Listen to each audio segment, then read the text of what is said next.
if you're if you're in the Columbus area, if you haven't already noticed, we are experiencing a bit of, I wouldn't say a heat wave, but we are.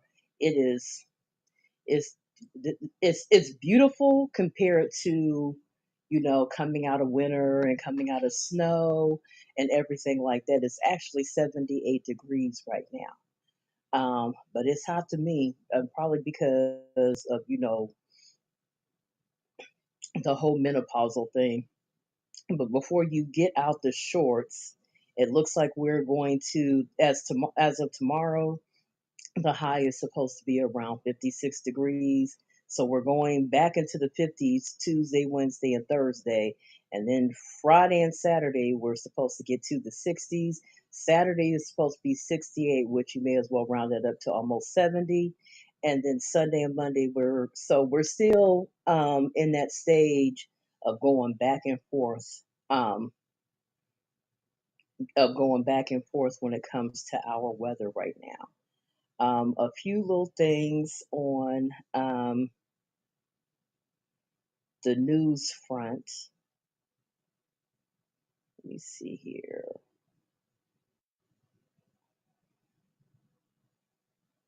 Mm-mm-mm-mm.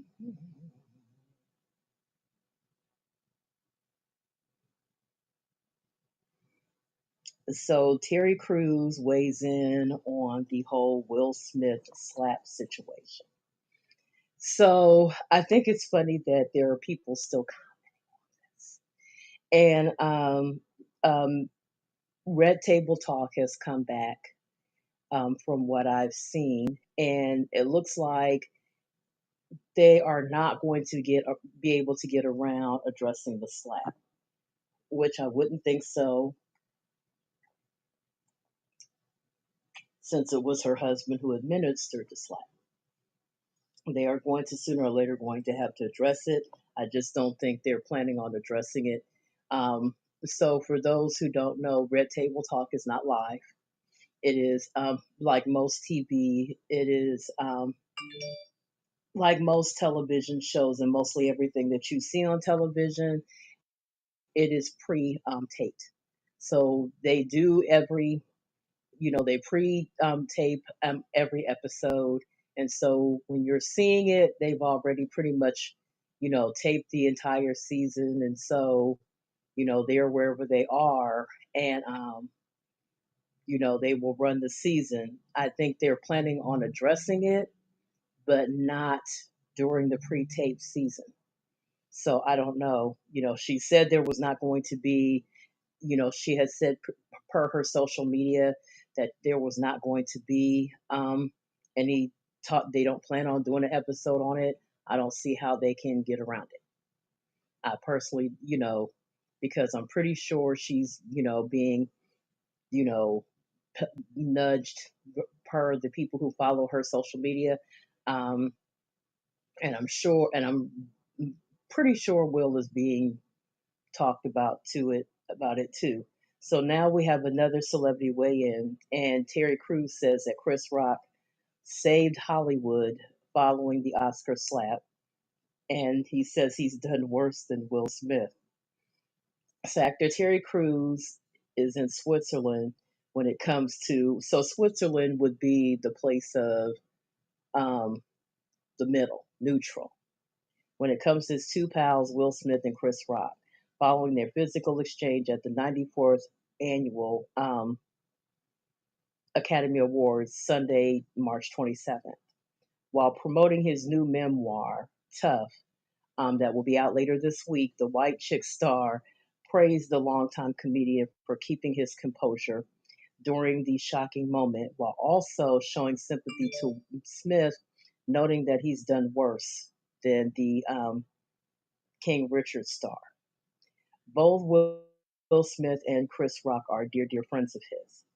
He told it. This is per the Atlantic Black Star, by the way. So he says he loves them both as brothers, but there was a time in his life where he was Will Smith, and at that moment, let me tell you, he done worse than Will, way worse, overkill. Just the punishment did not fit the crime. And I agree. I've already said that I think that what he got was typical of make the black man the example.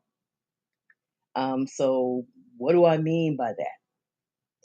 Whenever white society wants to administer a tough sentence to show that they are not tolerating certain types of behavior, and they want to send a message that they want to send a message that this will not be tolerated, that we will not have people getting up on stage and slapping presenters, um, and cussing at them afterwards. Whenever anyone wants to send a message that certain behavior will not be tolerated, per my air quotes here, it usually winds up landing on on the back of a black person. So it never seems to be, no one ever seems to want to say this will not be tolerated when the person is white, and especially if they're white and male. Now, it could be my own, issues with, race relations in this company in this country over the past 4 or 5 centuries, 3, 4 centuries, however you want to claim that. But it always seems to be this unconscious, institutionalized racist response that says when a black person does it, we need to show, we first of all let everybody act traumatized as though somebody put their eye out in response to the behavior. And let's send a really tough message to say this behavior will not be tolerated. Now, I also saw where Chris Rock's mother spoke out, and I don't blame her. If I had to look at a TV and see you hit my child, I'm gonna feel some kind of way about it. Okay. Um, and she said the very thing that I was thinking when it happened. It first of all took a minute for her to realize that this wasn't staged. Now it's funny to me how I'm not gonna lie, I didn't think it was real at first, and his reaction said to me that he may not have thought it was real at first either. It was just like one of those things that happened and you're like, oh, wasn't until he cussed the second time that I was like, oh, he for real. That was a for real it. Anyway, so, that's what that is. And so now they're talking about CNBC is saying that you may be getting a letter from the IRS and why you shouldn't ignore it.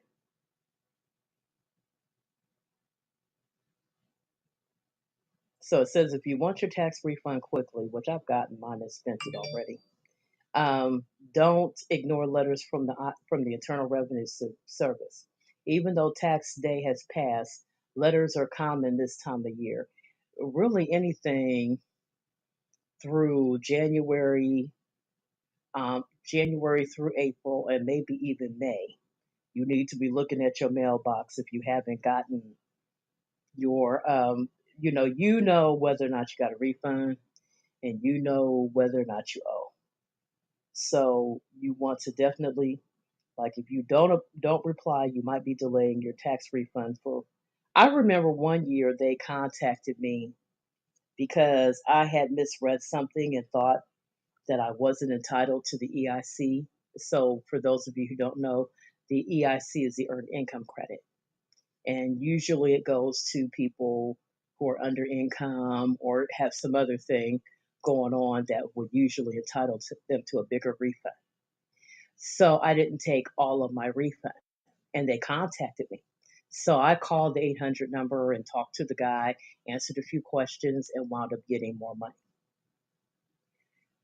And I told somebody, I'm like, this is God. And it was. I'm like, this is a blessing. Like, and I told somebody, I was like, the IRS can't keep all my money. God is going to make sure I get all my money. And so I wound up getting a bigger refund. So pay attention to anything that comes. Anyway, so on to Monday morning quarterback. Now I've broke the ice a little bit. Over the weekend, I got a chance to finally see the Lifetime movie, Betty and Coretta.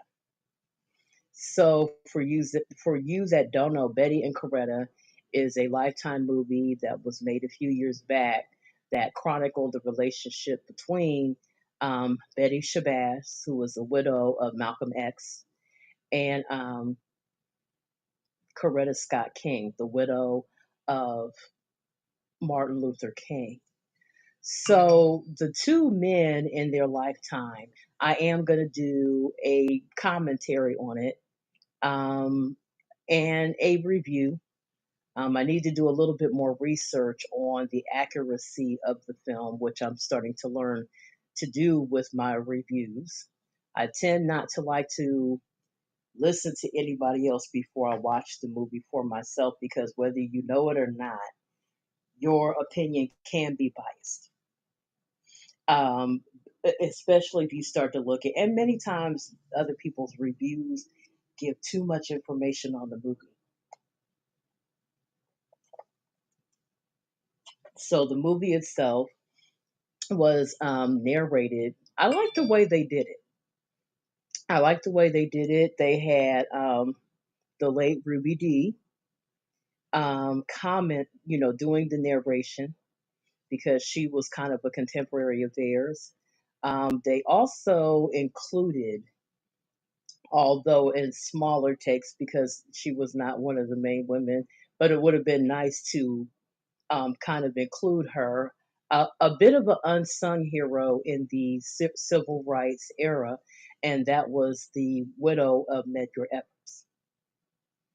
So if you're a Good Times fan and you remember the episode of Good Times, because we've been seeing a lot of the reruns coming around, which goes to show that good TV never dies. And social issues are often, you go, gosh, we're still going through that now.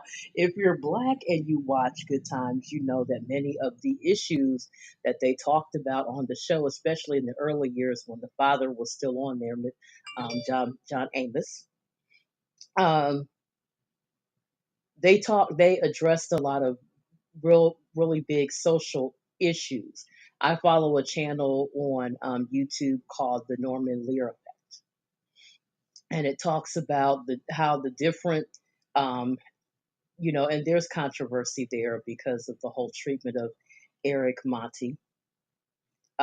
Eric Monty is the guy who was responsible for the movie Coolie High, um, also the show What's Happening and What's Happening Now, and different other shows. He also was a creative force behind Good Times. He and um, Mike Evans, who also played Lionel on The Jeffersons. So these are all shows that coexisted at the same time.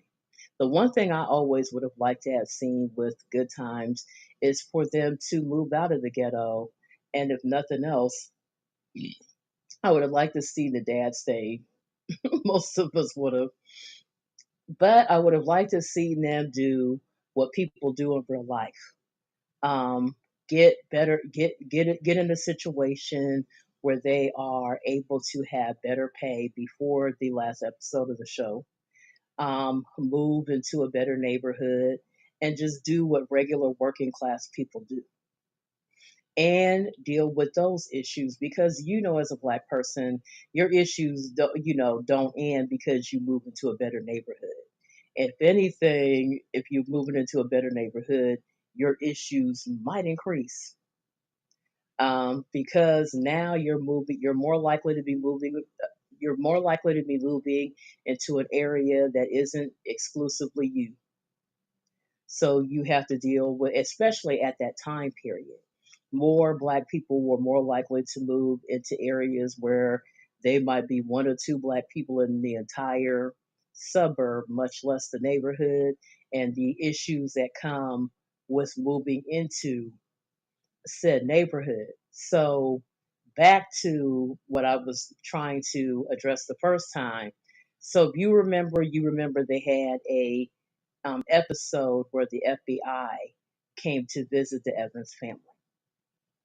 And it all had to do with Mike, the militant midget, sending away for some information from Cuba.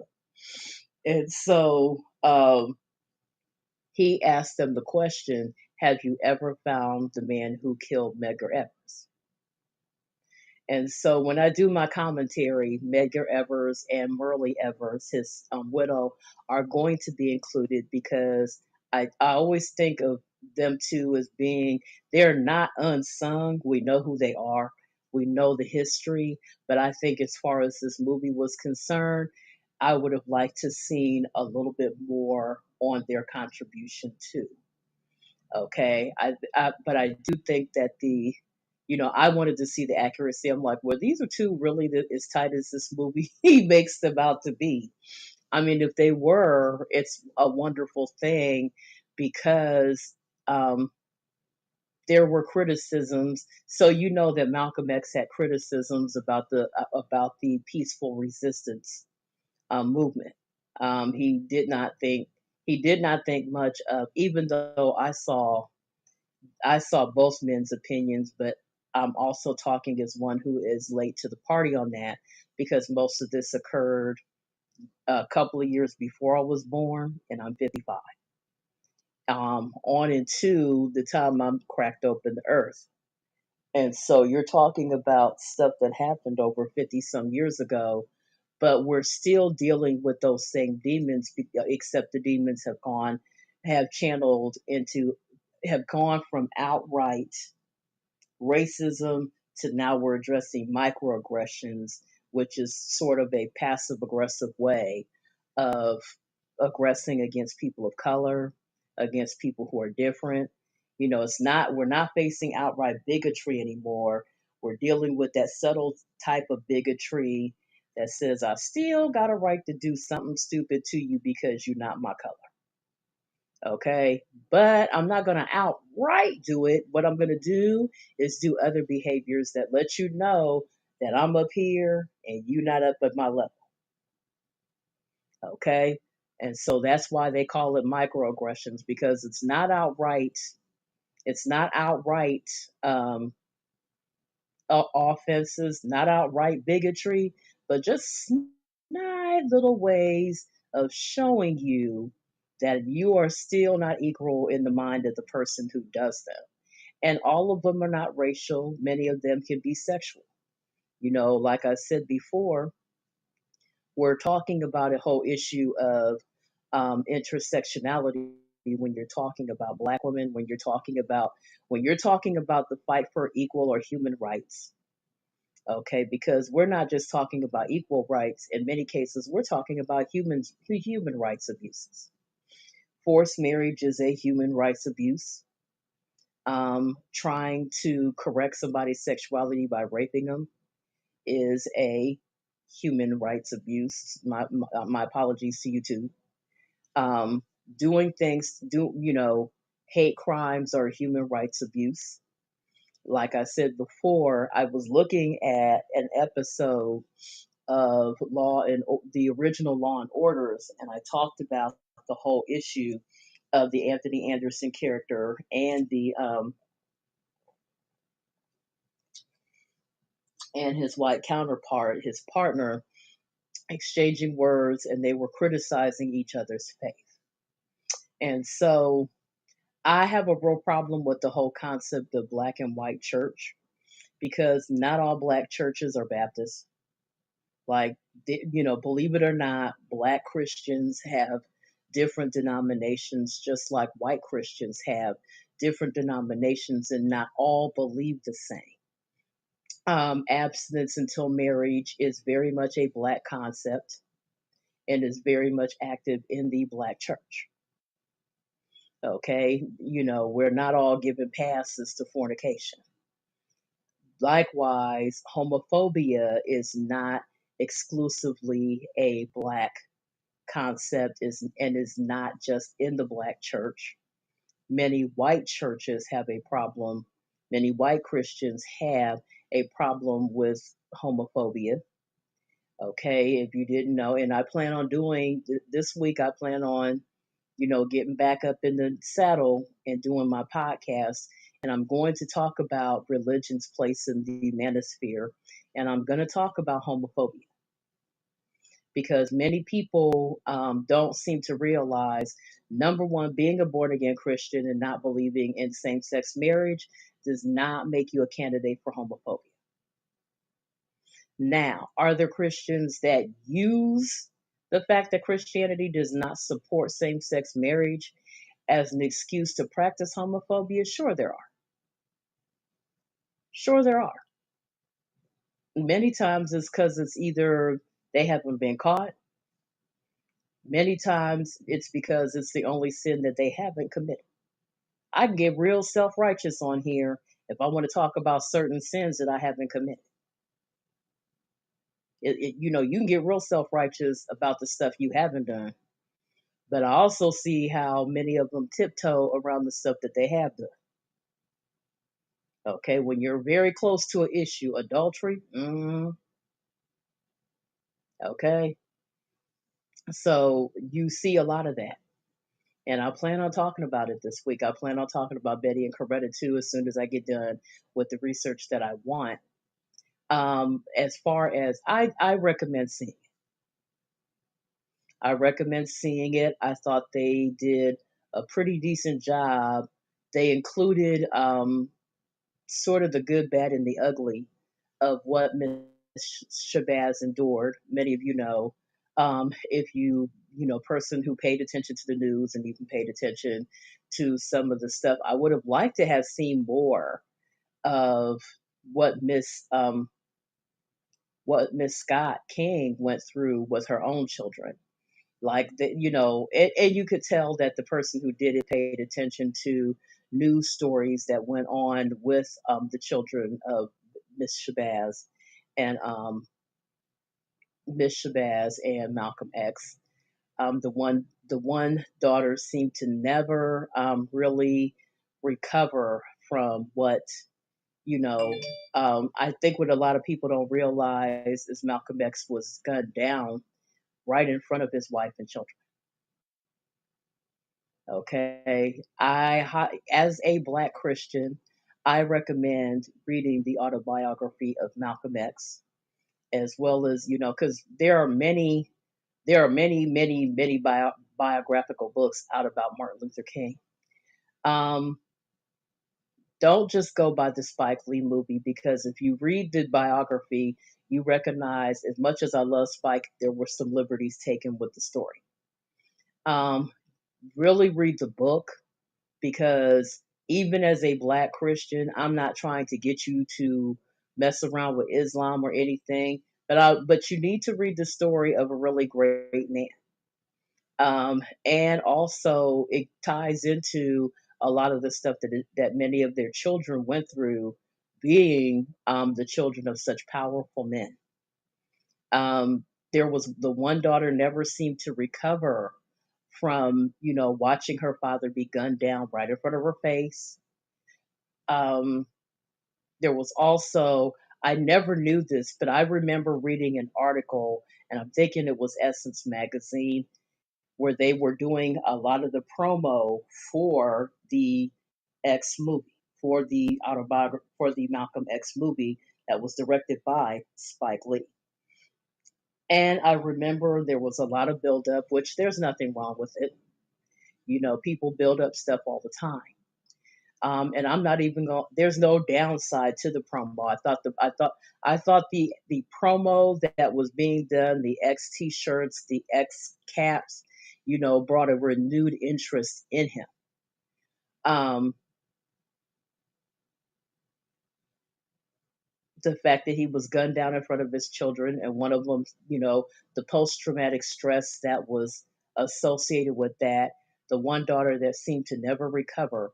Okay, so during that time, there was one of the magazines, I think it was Ebony or Essence, had a cover, and it was him on the cover. It was not Denzel dressed up as him, it was him. And I was like, wow. and it was just an awe-inspiring cover. So inside the magazine was a full in-depth interview with Miss Shabazz, with the late Miss Shabazz, because she's no longer with us, unfortunately. And she was very vocal about the fact that she felt like the Nation of Islam was responsible for his murder. Okay. And so I remember talking to my mother about this after reading the interview, because up to that point, I knew he was gunned down. I knew he was murdered. I never knew who. So I just assumed, just like every one of our other civil rights icons that got murdered, that it was some random white guy or some white supremacist or whatever. No, he was gunned down by the Nation of Islam. Okay. That's the way that it has been traditionally put down, was that it was the Nation of Islam who gunned him down. And so she had done another interview on television, and she talked about the fact that she felt like Minister Farrakhan had ties to it. So what I'm saying isn't anything new. There have been rumors that Minister Farrakhan had had possible ties to the murder of Malcolm X. Also, Farrakhan himself, during press coverage, did not help his cause, because he said things that basically inferred that he knew things. And so you have a family that's dealing with that loss. Malcolm had nothing but girls. Brother Malcolm had nothing but girls. Um, and the one girl seemed not to. The one daughter saw it. Saw the interview, and was arrested because they felt like she had a plot to take Farrakhan out of here. So they did a really good job of going in depth about the post assassination struggles that Miss Shabazz dealt with her daughters, and with the one grandson um, that wound up being responsible, had a hand in her death. But I would have liked to have seen more about the struggles and whatever, because I'm sure there were. You know what I'm saying? I would have liked to, because the King family, the kids kind of went through some stuff themselves, and I felt like there should have been equal time paid to what Miss King went through raising her children as a single mother following the death of their father. And it didn't seem to, I don't know if they ran out of time, ran out of money or resources, but it didn't seem to go into too much depth on her end. I did read where there was some conflict with the Shabazz children, with the children of Miss Shabazz, because they weren't too happy about how she was portrayed. So when I do my commentary, I'm going to talk about all of that. And I'm also going to talk about the unsung heroes in here, and that would be Miss Myrlie Evans. Miss Myrlie Evans, the wife of Medgar Evers, Myrlie Evers, sorry, and Ruby Dee and her husband, um, Ossie Davis, who were very, very formidable portions of the. You'd be surprised at how much during that time Black Hollywood and the civil rights movement were so intertwined. And she and her husband played a significant part. Um, I read a book. For those of you who don't know, um,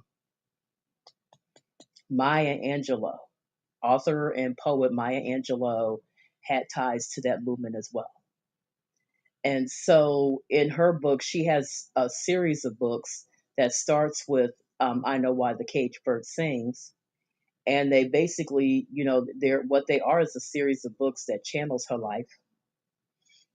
And so at one point, she was involved in a protest. And so they went to go talk to, they talked with Malcolm X. And so Malcolm X didn't throw him under the bus, but he gave a prediction. And this brother could give some predictions. I'm here to tell you now. You almost wonder if he was a bit prophetic, because he told her what was going to happen and how many black leaders were going to disassociate themselves from their movement. He said, "What we will not do is throw you under the bus." And he didn't. And I think it was during this time where he gave the speech about the chickens coming home to roost, one of the ones that kind of got him in trouble with Elijah Muhammad. Um, and some of these men had I'm becoming, the more I keep researching different movements, the more, even musically, the more of a history buff that I'm discovering that I am. And I like that because I like say, it's not being stuck in the past, it's learning from the mistakes that have been made before. And if you don't know your history, you are doomed to keep doing, because the word of God says in the book of Ecclesiastes, there's nothing new under the sun. Whatever you think you've done and were big and bad and bold enough to do, somebody did it before you. Okay? Somebody did it before you, did it bigger, badder, and better, or worse. But it is something to think about. I don't recommend some of this stuff because I want to tarnish people's names or because I want to tarnish their legacy. You need to think, before you declare someone a hero, you need to see what their life was really all about, the good, the bad, and the ugly. I was looking at this tape earlier of about Bill Cosby and his case and everything. So Bill Cosby has not been exonerated. You do know that. Just because he's out of jail and free now does not mean his name has been cleared. Okay, what he's free on what they call a technicality. Somebody call it, and this is one of the reasons why I'm not a real big fan of plea deals and plea whatever, because plea deals, and not that I'm calling anybody guilty, because everything is still alleged. So I think he still has some court dates and some legal stuff that needs to be dealt with. But one of the reasons why I'm not a big fan of plea deals is because plea deals sooner or later come back and bite whoever made that deal in the behind.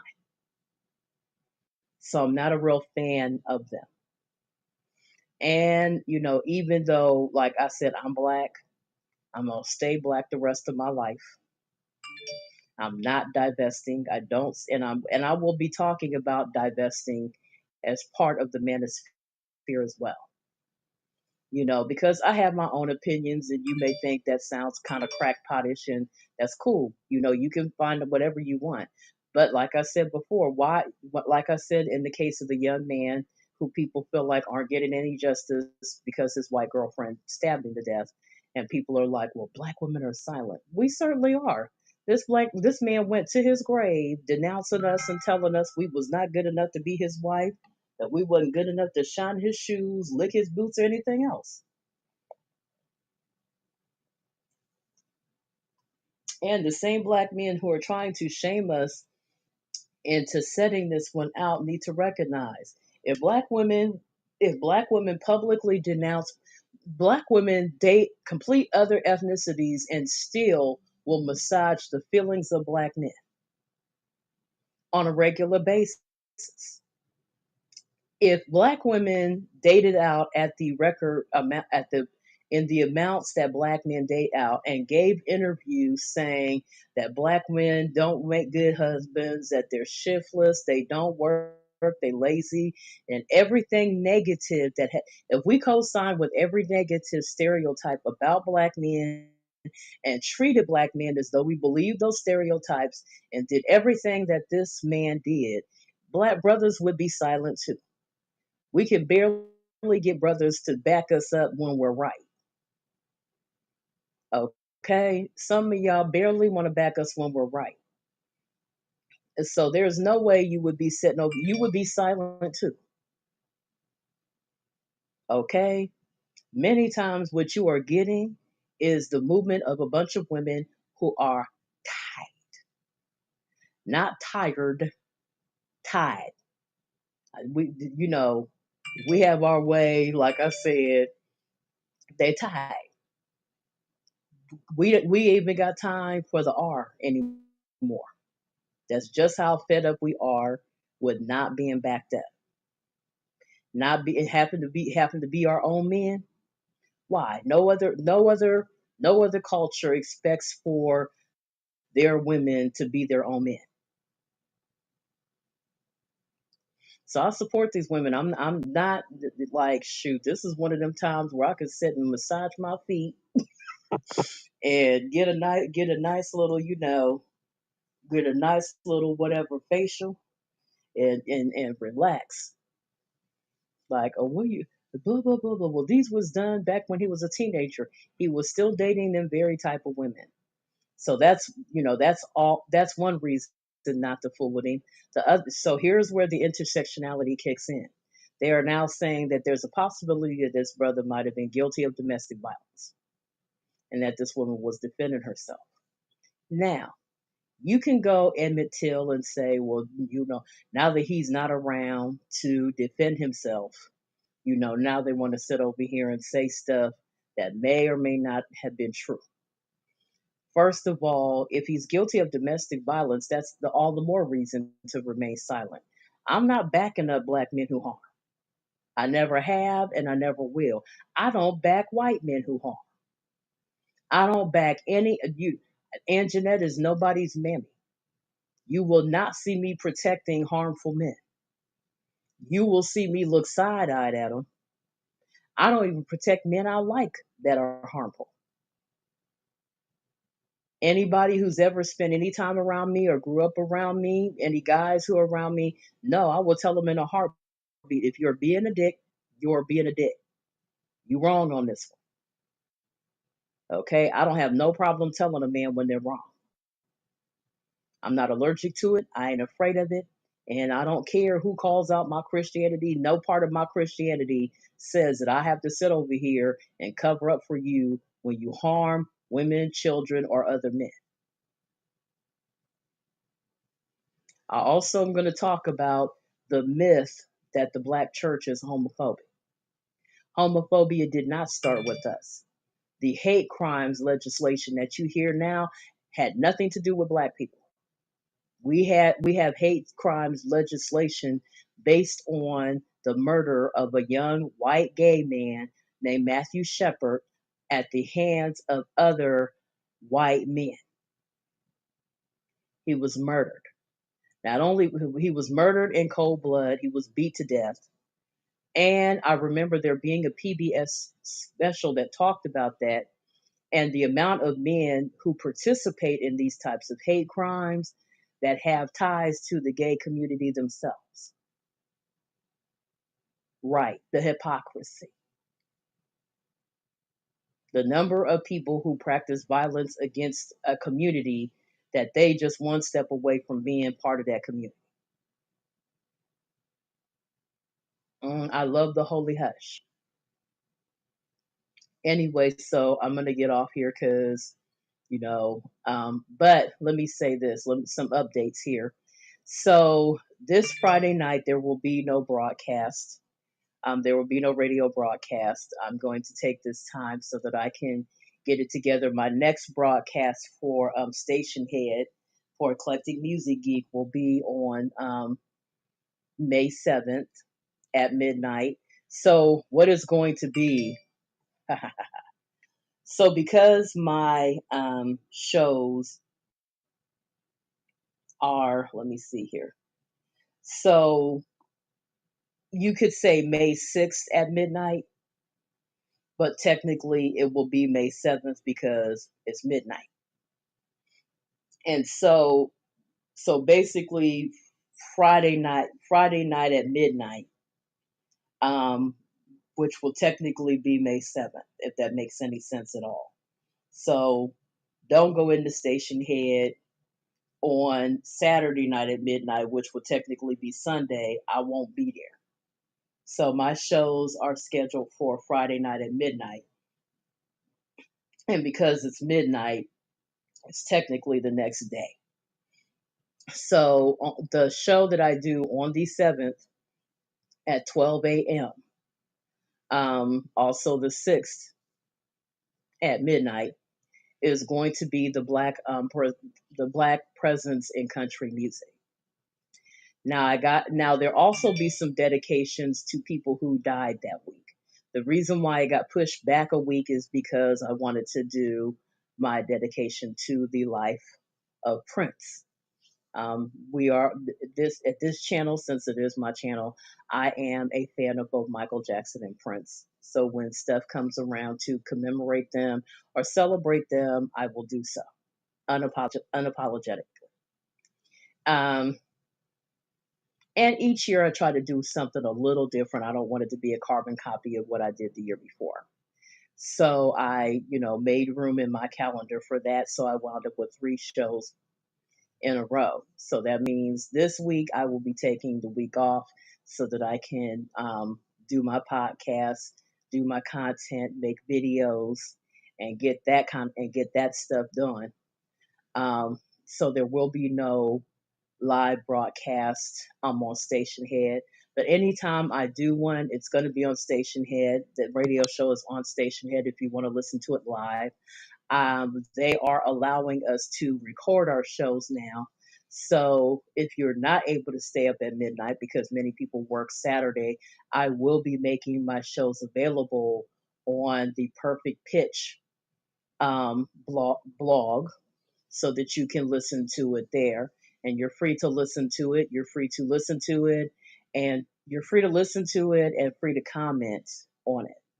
I also, which I forgot to do this past Saturday, will be making the playlist available on Spotify. So if you don't want to hear me commenting or hear the talking, and you just want to hear the music, and you want to hear the songs that don't get included in the broadcast because I can't, do the whole playlist, you can go on Spotify under Adam's Rib 66 and just click on the date that all of my playlists for the week shows are available there. And all of since it's eclectic music geek, that means you can listen to whatever style of music that you want to listen to, or comedy, because a few years back when I first started, I expanded it to include comedy. So, anybody that, is memorable, whether it's their birthday, we celebrate the lives. I don't celebrate nobody dying. So we celebrate the life, whether it's a person who has transitioned, or whether it's a person celebrating another year. I also, this past weekend, celebrated the life of a woman who was known as the Plaster Caster. So you may say, well, you're a born again Christian and she was a groupie. That's not my business. How she spent her early years as a young woman is not my business. I will cape all day long for a woman to be able to transition out of a life of whatever they were doing. You have a right to change your life for the better anytime you want. One of the things the devil likes to mess with women on is our sexual past. And many people will try to keep you stuck there. We will let men be redeemed all day long. But my God, let a woman have lost her virginity before she saw a wedding ring, and you will swear up and down she is the whore of Babylon. And you know who you are that thinks that way. So I celebrated the life because, number one, all life is sacred, all life is important. I don't know what her relationship was to God when she left here anymore as a Christian minister and evangelist. My wish is that people would know Christ in the land of the living so that we don't have to guess where you end up in the next life.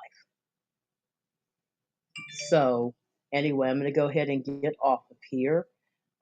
You guys have a good week. Enjoy your Monday.